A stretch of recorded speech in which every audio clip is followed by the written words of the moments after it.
Ang sulat ni Pablo sa mga taga-Efeso, chapter 2 verses 1 to 5. Mula sa kamatayan tungo sa buhay. Noong unay mga patay kayo dahil sa inyong pagsuway at mga kasalanan. Sinunod ninyo noon ang masamang takbo ng sanlibutang ito at napailalim kayo sa prinsipe ng kasamaan, ang espiritong naghahari sa mga taong suwail. Dahil dito'y bilang sa mga ito, namuhay ayon sa pita ng laman at sinunod ang kasamaan, hilig ng katawan at pag-iisip. Kaya't sa ating likas na kalagayan, kabilang tayo sa mga taong kinapupuutan ng Diyos. Subalit, napakasagana ang habag ng Diyos at napakadakila ng pag-ibig na inukol niya sa atin. Tayo'y binuhay niya kay Kristo dahil noon tayo'y mga patay pa dahil sa ating pagsuway. Naligtas nga kayo dahil sa kanyang kagandahang loob. Chapter 2, Ephesians verses 6 to 10. Dahil sa ating pakikipag-isa kay Kristo Jesus, tayo'y muling binuhay na kasama niya at pinaupong kasama niya sa kalangitan. Ginawa niya ito upang sa darating na mga panahon ay maipakita niya ang di masukat na kasaganaan ng kanyang kagandang loob sa atin sa pamagitan ni Kristo Jesus. Dahil sa kagandang loob ng Diyos ay naligtas kayo sa pamamagitan ng kanyang pananalig kay Kristo. At ang kaligtasan ito ay kaloob ng Diyos, hindi mula sa inyo.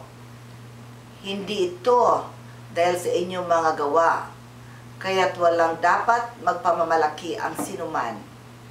Tayo'y kanyang nilikha sa pamamagitan ni Kristo Jesus upang iukol natin ang ating buhay sa paggawa ng mabuti na itinalaga na ng Diyos para sa atin noon pa mang una.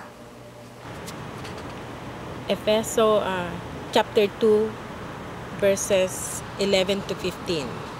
Pinapaging isa ka kay Kristo, kaya't alalahanin ninyo ang inyong dating kalagayan.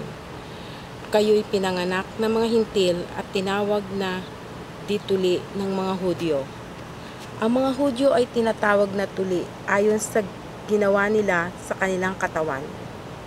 Alalahanin ninyo na buong panahong iyon, hiwalay kayo kay Kristo, hindi kabilang sa bayang Israel, at di saklaw na mga tipang nasasalig sa mga pangako ng Diyos. Nooy nabuhay kayong walang pag-asa at walang Diyos. Ngunit ngayon, dahil sa inyong pagkakaisa kay Kristo Jesus, kayo'y dating mga malayo ay nailapit sa pamagitan ng kanyang kamatayan. Pinagkasundo niya kayo. Kaming mga Hudyo at kayong mga hintil ay kanyang pinagkaisa sa pamamagitan ng kanyang katawan. Pinawi niya ang alitan ng parang pader na naghiwalay sa atin. Pinawalang bisa niya ang kautusan na pawang mga utos at tuntunin upang pag-isahin sa kanyang dalawang bayan at pagharian ang kapayapaan. Ephesians chapter 2, verses 16 to 22. Sa pamamagitan ng kanyang kamatayan sa krus, winakasan niya ang alitan ng dalawang katbayan, kapwa pinanumbalik sa Diyos at pinabuklod sa isang katawan. Napaparito si Kristo at pinangaral na lahat ng mabuting balita, ang kapayapaan sa inyong mga hintil na malayo sa Diyos at sa mga Hudyo na malapit sa Kanya. Dahil kay Kristo, tayo'y kapwa magkalapit sa Ama sa pamamagitan ng Espiritu.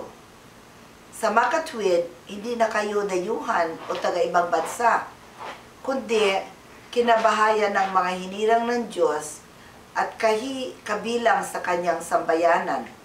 Kayo'y itinayo rin sa saligan ng mga apostol at mga propeta, na ang batong pinalukan ay si Jesucristo, at sa pamamagitan niya, nagkakaugnay-ugnay ang bawat bahagi ng gusali at nagiging isang templong banal. Dahil din sa inyong pakikipag-isa sa Kanya, kayo may kasama nilang naging bahagi ng tahanan ng Diyos sa pamamagitan ng Espiritu.